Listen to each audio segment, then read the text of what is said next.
कल है ना मेरे पास एक बच्चा आया और मेरे को कहने लगा कि भैया मैं ना सब कुछ पढ़ के गया था, फिर भी मेरे पता नहीं प्री बोर्ड में नंबर कम कैसे आ गए। ये प्रॉब्लम सिर्फ उसे एक बच्चे की नहीं है, ऑलमोस्ट हर बच्चे की ये सेम प्रॉब्लम है। अगर तुम्हारे खाने में नमक कम होगा ना, कितनी भी फ्रेश सब्जियां डाल लो, तुम्हारा खाना खराब ही बनेगा। तो आखिर इस प्रॉब्लम का सॉल्यूशन क्या है, चलो बताता हूँ। तो देखो यार, अभी ना दो टाइप के बच्चे हैं। पहले बच्चे ऐसे जिनका सिलेबस कंप्लीट हो चुका है, एंड वहीं पे कुछ बच्चे ऐसे भी हैं जिनका अभी तक सिलेबस कंप्लीट नहीं हुआ। तुम मेरे को पहले तो जल्दी से कमेंट करके बताओ, तुम इनमें से कौन से टाइप के बच्चे हो। तुम्हारा सिलेबस कंप्लीट हो चुका है, अगर नहीं हुआ तो कितना बचा हुआ है, 30% बचा हुआ है, 40% बचा हुआ है, जल्दी से मेरे को कमेंट करके बताओ। क्योंकि देखो यार, आज के इस वीडियो में ना मैं आपको एक ऐसी चीज बताऊंगा ना, जिस बच्चे ने वो चीजें फॉलो कर ली, मैं आपको लिख के गारंटी दे रहा हूं, तुम्हारे फाइनल एग्जाम के अंदर 95% मार्क्स आने से कोई नहीं रोक सकता। चाहे तुम्हारा सिलेबस कंप्लीट हुआ है नहीं हुआ, कुछ फर्क नहीं पड़ता। इस वीडियो में मैं आपको जितनी चीजें बताऊंगा ना, दोनों के दोनों टाइप के जो बच्चे हैं वो फॉलो कर सकते हैं। क्योंकि आज के इस वीडियो के अंदर मैं आपको अगले 45 दिन का जो रोड मैप है ना, वो मैं आपको बताने वाला हूं। देखो, मैं आपको ना एक चीज बताता हूं, हो सकता है आप में से ना बहुत सारे बच्चे इस रोड मैप को फॉलो करेंगे, लेकिन पता क्या होगा, एक दिन फॉलो करोगे, 2 दिन फॉलो करोगे, तीसरे दिन है ना इतने ज्यादा डिमोटिवेट हो जाओगे जिसकी कोई हद नहीं है। इस वीडियो में मैं आपको जितनी चीजें बताऊंगा, अगर तुमने, मैं लिख के दे रहा हूं, गारंटी दे रहा हूं, जिस बच्चे ने अगले 45 दिन तक कसम खा ली ना कि यस भैया आप जितनी चीजें इस वीडियो में बताओगे ना, सारी मैं फॉलो करूंगा या करूंगी, सभी बच्चों को कमेंट में लिखना है, यस भैया मैं कसम खाता हूं, जो जो चीजें बताओगे मैं फॉलो करूंगा। चलो वीडियो को स्टार्ट करते हैं। सबसे पहली चीज, बहुत सारे बच्चों को मैं देखता हूं, पता क्या करेंगे, सिलेबस कंप्लीट कर लेता हूं, सिलेबस कंप्लीट कर लेता हूं, ये बेवकूफी है। मैं देखता हूं बहुत सारे बच्चे क्या करेंगे, सिलेबस कंप्लीट करने के पीछे भागेंगे और वो रिवीजन नहीं करते। रिवीजन करना बहुत ज्यादा जरूरी है, मैं हर बच्चे को बता बता के थक गया हूं। देखो, दो टाइप के बच्चे हैं, एक है राम, एक है श्याम। राम ने क्या करा, सिर्फ है ना सिलेबस कंप्लीट करने के पीछे फोकस करा, पूरा 100% सिलेबस कंप्लीट कर लिया। लेकिन वहीं पे श्याम ने क्या करा, 80% सिलेबस कंप्लीट करा, लेकिन जितना उसका सिलेबस कंप्लीट हुआ है ना, उसको इतना अच्छे से रिवाइज कर लिया कि अगर पेपर में उस 80% में से कोई भी क्वेश्चन आ जाए, वो अच्छे से अटेम्प्ट कर लेगा। एंड वहीं पे राम ने क्या करा, सिर्फ सिलेबस कंप्लीट करने के पीछे भागा, रिवीजन करी नहीं, नंबर कम आ गए। ये चीज मैं नहीं बोल रहा कि रिवीजन करो, ये चीज है ना साइंटिफिकली प्रूवन है कि जो बच्चा रिवीजन करता है उसके अच्छे नंबर आते हैं। ये चीज है ना तुमने भी नोटिस करी होगी, कभी भी ना तुम कोई भी नई चीज पढ़ते हो ना, कोई भी चैप्टर तुमने पढ़ा, कोई भी वन शॉट लेक्चर देखा, तुम नोटिस करना अगले दिन है ना तुम उस सेम चैप्टर का सिर्फ और सिर्फ 60% चीजें याद रहेगी, 40% तुम भूल जाओगे। और ये चीज है ना साइंटिफिकली प्रूवन है, मैं तुम्हें बताता हूं। फॉर एग्जांपल, तुमने ना कोई भी चैप्टर पढ़ा, इलेक्ट्रोकेमिस्ट्री पढ़ा, तो पता क्या होगा, अगले दिन है ना तुम्हें उस चैप्टर का सिर्फ और सिर्फ 60% याद रहेगा, और धीरे धीरे जैसे जैसे हफ्ते आपके गुजरेंगे ना, वो चैप्टर आप धीरे धीरे भूलते जाओगे। ये आपकी फॉरगेटिंग कर्व है। एंड वहीं पे अगर आपने अगले हफ्ते उस चैप्टर को रिवाइज कर लिया ना, तो वो चीज आपकी 60% से वापस 100% पे पहुंच जाएगी। अगर आप उसी चीज को दोबारा से रिवाइज करोगे, 2 बार रिवाइज करोगे ना सेम चैप्टर को, वापस अगले हफ्ते फिर से 100%, और तुम्हारे फाइनल एग्जाम तक वो जो चैप्टर है उसमें से तुम्हारा एक भी नंबर नहीं कटेगा। ये चीज है ना साइंटिफिकली प्रूवन है। जो बच्चा रिवीजन करता है ना, उसके ज्यादा नंबर आते हैं कंपेयर टू उस बच्चे के जो सिर्फ सिलेबस कंप्लीट करने पे फोकस करता है। तो अगले 45 दिन में तुम्हें किस तरीके से पढ़ाई करनी है, वो बताने से पहले मैं आपको ना 2 रूल बता देता हूं। देखो, ये जो 45 दिन का मैं जो आपको चैलेंज देके जा रहा हूं, इसमें 2 रूल है। जो बच्चा इन 2 रूल को फॉलो कर लेगा, मैं आपको एक चीज बता रहा हूं, तुम्हारे 95% मार्क्स आने से लिटरली कोई नहीं रोक सकता। इससे मेरे को जेन्युइनली कुछ फर्क नहीं पड़ता तुमने अपना सिलेबस कंप्लीट कर रखा है नहीं कर रखा। जो बच्चा बस मेरे को अगले 45 दिन दे देगा ना, उस बच्चे के मैं लिख के दे रहा हूं, 45 दिन में ना तुम टॉपर बन सकते हो। कोई बड़ी बात नहीं है, 12th क्लास रॉकेट साइंस नहीं है, सच बता रहा हूं। बस तुम्हें ये 2 रूल फॉलो करने हैं। पहला रूल क्या है, कुछ भी हो जाए तुम्हें ये अगले 45 दिन तक ये चैलेंज हर हाल में फॉलो करना है। हो सकता है 1 दिन बाद, 2 दिन बाद तुम है ना डिमोटिवेट होगे, डिमोटिवेट होना नेचुरल है, ठीक है। 90% बच्चे मेरे को पता है 2 दिन के बाद है ना छोड़ के भाग जाएंगे, लेकिन वो जो 10% बच्चे हैं ना जिन्होंने ये चैलेंज कंप्लीट कर लिया, वही 10% बच्चे टॉपर बनेंगे। मैं तुम्हें ये नहीं बोल रहा कि यार खुद के लिए पढ़ो, तुम टीचरों के लिए पढ़ो, मेरे लिए पढ़ो, दोस्तों के लिए पढ़ो, नहीं, कम से कम अपने पेरेंट्स के लिए तो पढ़ लो। तुम्हें एक सच्चाई बताऊं, कोई भी इंसान है ना तुम्हारा भला नहीं चाहता सिवाय तुम्हारे पेरेंट्स के। मैं तुम्हें ये नहीं बोल रहा कि अपने दोस्तों के लिए पढ़ो, टीचरों के लिए पढ़ो, मेरे लिए भी मत पढ़ो यार, खुद के लिए भी मत पढ़ो, कम से कम अपने पेरेंट्स के लिए तो पढ़ लो, जो दिन रात तुम्हारे लिए मेहनत करते हैं। सिर्फ 45 दिन ही तो मांग रहा हूं, अगले 45 दिन है ना पूरी जान लगा दो। जो जो चीजें मैं अभी आपको अगले 45 दिन में करने के लिए बताऊंगा ना, बस वो कर लेना। तो चाहे कुछ भी हो जाए, ये चैलेंज आपको छोड़ना ही नहीं है। दूसरा रूल क्या है, दूसरा रूल ये है कि अपनी प्रोग्रेस को ट्रैक करो। फॉर एग्जांपल मेरे को जिम में जाना है तो मैं क्या करूंगा, डेली अपनी कैलोरी इंटेक, क्या क्या एक्सरसाइज करी वो मैं ट्रैक करूंगा। जब आप किसी चीज को ट्रैक करते हो ना, जब आपको प्रोग्रेस दिखती है, आपको अपने अंदर इंप्रूवमेंट नजर आएगा ना, अपने आप जो मोटिवेशन है वो दिल से निकलेगा। लेकिन अगर आप किसी चीज को ट्रैक नहीं करोगे तो आपको पता कैसे चलेगा कि आपके अंदर कितना इंप्रूवमेंट आया है? समझ रहे हो मेरी बात? अगर मेरे को अपना वेट बढ़ाना है तो मैं डेली ट्रैक करूंगा ना कि आज मेरा वेट कितना है, कल मेरा कितना है, परसों मेरा कितना होगा। समझ रहे हो? तो आपको हर चीज को ट्रैक करना है। तो आपके जो अगले 45 दिन है ना, ये आपको अच्छे से ट्रैक करने हैं कि आज मेरा पहले दिन का टारगेट क्या है, मैंने उस टारगेट का कितनी चीजें कंप्लीट करी है, और साथ में आपको यह भी ट्रैक करना है कि कितनी चीजें आपने कंप्लीट नहीं करी। हो सकता है कि आपने ना 100% टारगेट लिया होगा और आप उसका सिर्फ 70% अचीव कर पाए होगे। हो सकता है 30% आपका छूट जाए, कोई बड़ी बात नहीं है। पर पता तुम क्या नोटिस करोगे कि यार मेरा ना 30% टारगेट कंप्लीट नहीं हुआ, और वहीं पे तुम डिमोटिवेट हो जाओगे। तुम ये देखो कि तुम पहले जीरो पे खड़े थे, जीरो से एटलीस्ट 70% तक तो पहुंचे। अगर तुम नेगेटिव साइड देखोगे ना कि 30% मेरा रह गया, तो आप हमेशा डिमोटिवेटेड रहोगे। हमेशा पॉजिटिव साइड देखो, ऑप्टिमिस्टिक बनो कि हाँ भाई मैं जीरो पे था, जीरो से एटलीस्ट मैंने टारगेट 100 का लिया, कोई बात नहीं, लेकिन मैं 70 तक तो पहुंचा। अगर मैं 100 का टारगेट ही नहीं लेता तो मैं 70 तक नहीं पहुंचता। अगर मैं टारगेट 70 का लेके चलता तो हो सकता है मैं 30 तक पहुंचता। समझ रहे हो? तो ऑप्टिमिस्टिक बनो। अब तुम्हें क्या करना है, अपना ना प्रॉपर डे वाइज प्लान बनाना है, क्योंकि हो सकता है आप में से कुछ बच्चे ऐसे हो जिनका 70% सिलेबस कंप्लीट हुआ है, कुछ बच्चे ऐसे होंगे जिनका 100% सिलेबस कंप्लीट हो चुका होगा। तो अब है ना, हर बच्चे के लिए जो अगले 45 दिन है ना, ये अलग अलग प्लान फॉलो होगा। तुम्हें क्या करना है, तुम्हें अपना वीकली प्लानर बनाना है। ये जो पीपीटी है ना, ये मैं आपको कंप्लीटली फ्री में दे दूंगा। सिंपल इस पीडीएफ को प्रिंट करा के क्या करना, जहां पे भी बैठ के पढ़ाई करते हो ना, वहां पे चिपका लो, ठीक है? और वहां पे लिखो कि मंडे को मैं क्या करूंगा, ट्यूसडे को मैं क्या करूंगा। हर दिन का प्रॉपर प्लान बनाओ, पूरा वीक का प्लान आपके हाथों में रेडी होना चाहिए। मैं देखता हूं बच्चों का ना आधा दिन तो ये सोचने में निकल जाता है कि आज मैं पढ़ूंगा क्या। तो आपको क्या करना, बैठ के पूरा वीक का प्लान बनाओ कि मैं मंडे को ये टॉपिक पढ़ूंगा, इलेक्ट्रोकेमिस्ट्री पढ़ूंगा, इंटीग्रेशन पढ़ूंगा, या फिर मॉडर्न फिजिक्स पढ़ूंगा, जो भी तुम्हें पढ़ना है। ऐसे ही तुम्हें ट्यूसडे का लिखना है, वेडनेसडे का लिखना है, थर्सडे का लिखना है, फिर फ्राइडे का लिखो, सैटरडे का लिखो। संडे का बॉक्स मैंने जानबूझ के बड़ा बनाया है क्योंकि संडे को ना तुम्हारे पास डबल टाइम होता है। देखो यार, अभी ना तुम्हारे पास लिटरली कम टाइम बचा हुआ है। अपने संडे को ये मत सोचना कि आज तो मैं छुट्टी मारूंगा।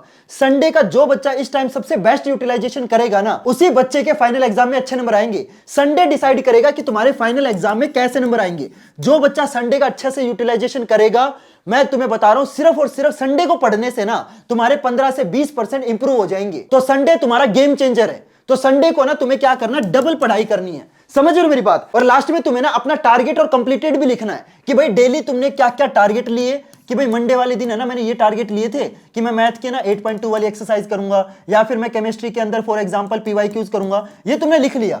अब तुमने जो टारगेट लिए थे, ये तुम्हें अगले दिन लिखना है कि भाई पिछले दिन तुमने अपने जो टारगेट है उनमें से कितना % कंप्लीट करा। जब तक तुम्हें यह पता नहीं होगा कि मेरा टारगेट क्या है और मेरे को आज पढ़ना क्या है, और जो जो मेरे को पढ़ना था उसमें से मैंने कितनी चीजें कंप्लीट करी है, तब तक तुम इंप्रूव नहीं कर पाओगे। समझ में आई बात? और मैं तुम्हें एक और चीज बता दूं, तुम्हारे को रोज रात को सोने से पहले अगले दिन का पूरा प्लान बना के सोना है कि मैं अगले दिन उठ के क्या क्या चीजें पढ़ूंगा। मैं देखता हूं बच्चों का ना आधा दिन तो ये सोचने में वेस्ट हो जाता है कि मैं आज करूं क्या, और उसके बाद आधा दिन निकल गया, फिर इंस्टाग्राम चलाने में टाइम वेस्ट हो गया। ऐसे कर करके ना तुम रोज का एक एक दिन वेस्ट कर रहे हो। अभी तुम्हारे लिए जो टाइम है वो ज्यादा प्रीशियस है, तो टाइम को अच्छे से यूटिलाइज करो, पूरा प्रोडक्टिव, पूरा निचोड़ दो भाई दिन को। समझ रहे हो मेरी बात? तो इस तरीके से आपको क्या करना है, डेली का अपना टारगेट सेट करना है, अगले दिन चेक करना है कि भाई अपने जो टारगेट तुमने सेट करे थे उसमें से तुमने कितने टारगेट कंप्लीट करे। Clear everyone? और इसी तरीके से ना आपको हर हफ्ते का जो प्लानर है वो मैंने आपको बना के दे दिया है। इसकी पीडीएफ मैं आपको प्रोवाइड कर दूंगा। तो आप ना सिंपल क्या करना है, इसको प्रिंट करके जहां पे भी तुम बैठ के पढ़ाई करते हो, अपने स्टडी टेबल पे जहां पे भी बैठ के पढ़ाई करते हो ना, वहां पे इसको चिपका लो और रोज इसको भरो कि भाई आज मेरे को ये करना है, कल मेरे को ये करना है। समझ में आई बात? तो इस तरीके से ना आपको डेली का जो प्लानर है वो आपको मिल जाएगा। यहाँ पे आप इस तरीके से बना सकते हो। तो इस तरीके से जो प्लानर है ना वो आपको मिल जाएगा। ये प्लानर आपको मिलेगा कहां पे? ये मिलेगा मेरे टेलीग्राम चैनल पे। टेलीग्राम चैनल का लिंक आपको डिस्क्रिप्शन बॉक्स में मिल जाएगा। वहां से जाके आप इस पूरी पीडीएफ को कंप्लीटली फ्री में डाउनलोड कर सकते हो। Clear everyone? अब इसके बाद जो मैं अगली चीज बताना चाहता हूं ना, जो बहुत सारे बच्चों को पता ही नहीं है, मैं बता बता के थक गया हूं, तो मैं ना एक चीज की गांठ बांध लो कि तुम्हें ना क्वालिटी पे फोकस करना है, क्वांटिटी पे फोकस नहीं करना। मैं देखता हूं बहुत सारे बच्चे पता क्या करते हैं, उनको पता है कि भाई मेरे को ये वाला जो चैप्टर या ये वाला जो टॉपिक है ना अच्छे से समझ में आ गया।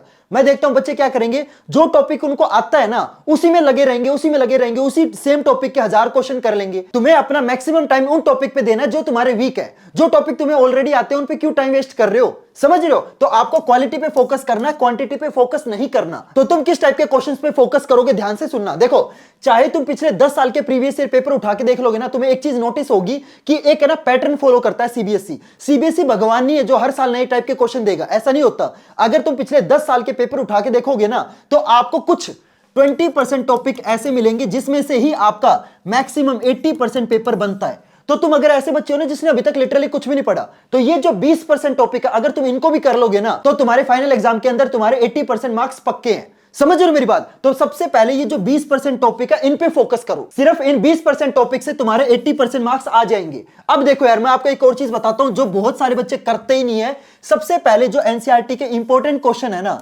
ये आप टिक कर लो। अगली वीडियो के अंदर मैं आपको ना चैप्टर वाइज हर सब्जेक्ट के जो मोस्ट इंपॉर्टेंट क्वेश्चन है एनसीईआरटी वाले, वो मैं आपको अगली वीडियो में बताने वाला हूं। तो तुम्हें सिंपल क्या करना है, इस चैनल को सब्सक्राइब करना है, ताकि जब मैं अगली वीडियो के अंदर आपको एनसीईआरटी के इंपॉर्टेंट क्वेश्चन मार्क कराऊं ना, तो आपको पता चल जाए। तो सभी बच्चों को क्या करना है, जल्दी से चैनल को सब्सक्राइब करना है। तो ये जो एनसीईआरटी के इंपॉर्टेंट क्वेश्चन है, ये तो मैं आपको प्रोवाइड कर दूंगा।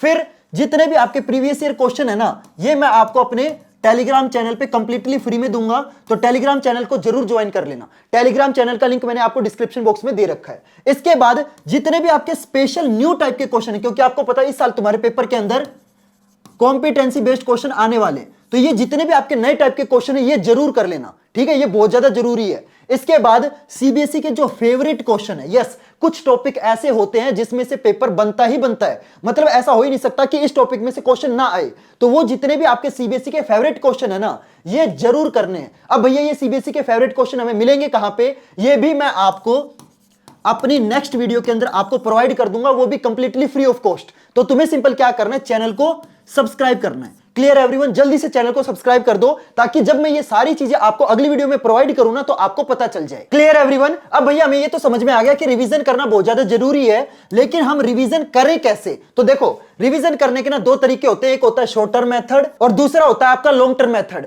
देखो फॉर एग्जांपल, अगर मैं तुम्हें ये बोलूं कि बेटा ये एक ओटीपी है, ये मैं तुम्हें ना 2 मिनट बाद पूछूंगा, मेरे को बता देना, तो हो सकता है आपको वो 2 मिनट बाद वो ओटीपी याद हो। लेकिन अगर वो सेम ओटीपी मैं तुमसे 4 दिन बाद पूछूंगा ना, तुम उस ओटीपी को भूल चुके होगे। लेकिन अगर वहीं पे मैं तुमसे तुम्हारा फोन नंबर कभी भी पूछ लूंगा ना, तो तुम्हें याद होगा।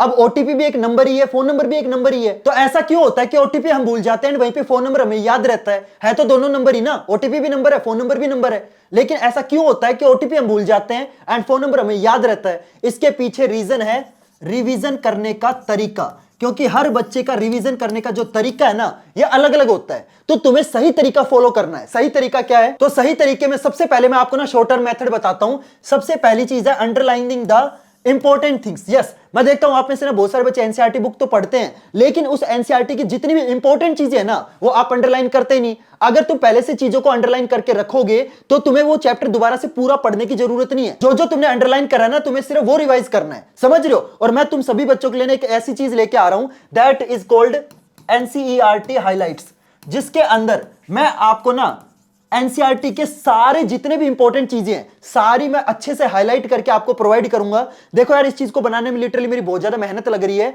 तो प्लीज आप मेरे को कमेंट करके बताना कि क्या तुम्हें ये चीज चाहिए या नहीं, क्योंकि अगर बच्चे डिमांड करेंगे ना, तभी मैं इस चीज को बनाऊंगा, तभी मेरे अंदर से मोटिवेशन आएगा। तो जल्दी से मेरे को कमेंट करके बताओ कि क्या मैं तुम्हें ये एनसीईआरटी हाईलाइट प्रोवाइड करूं या नहीं। अगर ज्यादा बच्चे डिमांड करेंगे तभी मैं आपको प्रोवाइड करूंगा। और साथ में मेरे को ये भी कमेंट करके बताना कि तुम्हें ये एनसीईआरटी हाईलाइट फ्री में चाहिए या पेड चाहिए, ठीक है? कमेंट करके जरूर बताना।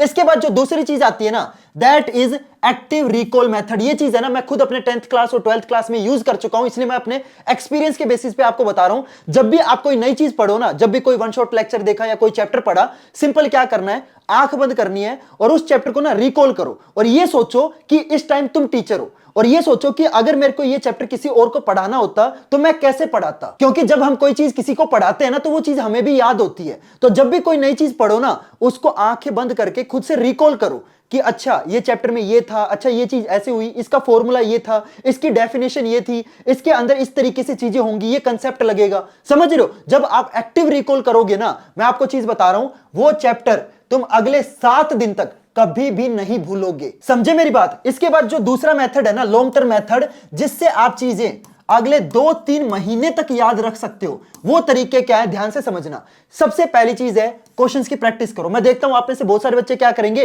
कंसेप्ट को समझ तो लेंगे, फॉर्मूला रट भी लेंगे, लेकिन जब तक आप उस टॉपिक के क्वेश्चंस की प्रैक्टिस नहीं करोगे ना, जब तक वो कंसेप्ट आप क्वेश्चंस के अंदर अप्लाई नहीं करोगे, तब तक वो चीजें आपको सिर्फ 3-4 दिन याद रहेगी, उसके बाद आप वो चीज भूल जाओगे। समझ रहे हो मेरी बात? तो जब भी कोई टॉपिक या कोई कंसेप्ट समझो ना, तो उस कंसेप्ट से रिलेटेड नए टाइप के क्वेश्चंस की प्रैक्टिस करो। जब आप नए टाइप के क्वेश्चंस की प्रैक्टिस करोगे, बार बार वो कंसेप्ट आप उस क्वेश्चन में लगाओगे, वो चीज आपके माइंड में ना बार बार रिकॉल होती रहती है। समझ रहे हो मेरी बात? इसके बाद जो दूसरी चीज है, दैट इज वीक टॉपिक्स को दोबारा पढ़ो। इस चीज का ना बच्चे बिल्कुल ध्यान नहीं देते, मैं तुम्हें बार बार बता के थक गया हूं। जो टॉपिक तुम्हारे स्ट्रॉन्ग है ना, उनको छोड़ दो, ठीक है? उन सेम स्ट्रॉन्ग टॉपिक को बार बार करने से कुछ इंप्रूवमेंट नहीं होने वाला। जो तुम्हारे टॉपिक वीक है, इनको बार बार रिवाइज करना है। रिवीजन हमेशा उन टॉपिक की करनी है जो तुम्हारे वीक है। जो टॉपिक तुम्हें ऑलरेडी आते हैं उनकी रिवीजन करके क्यों टाइम वेस्ट कर रहे हो? जो टॉपिक तुम्हारे वीक है ना, जब ये कैसे पता चलेगा भैया हमारे कौन से टॉपिक वीक है, कौन से स्ट्रॉन्ग है? जब आप क्वेश्चंस की प्रैक्टिस करोगे ना, तो कुछ टॉपिक ऐसे होंगे जिसमें तुम्हारे बार बार नंबर कटेंगे, या कुछ टॉपिक ऐसे होंगे जिसके क्वेश्चन तुमसे सोल्व नहीं होंगे।